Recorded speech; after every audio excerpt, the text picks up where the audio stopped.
I kept track of a lot.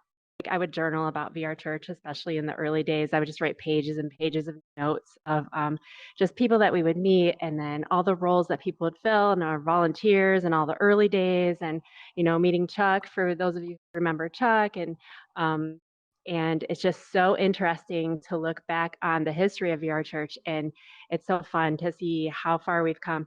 I remember the very first memory of VR Church is before VR Church even had a name, and it was on a Friday in June of 2016, and DJ said, "I wonder if it's possible to put a church in here."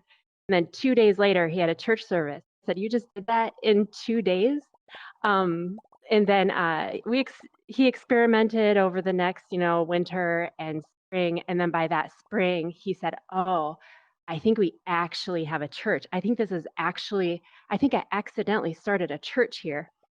Mhm. So, Mhm. that was when, we established VR Church officially, and, honestly, I cannot believe that we are still here 7 years later. That's incredible, and I think that, something significant to note is that our teaching team has preached through almost the entire New Testament, and I think that that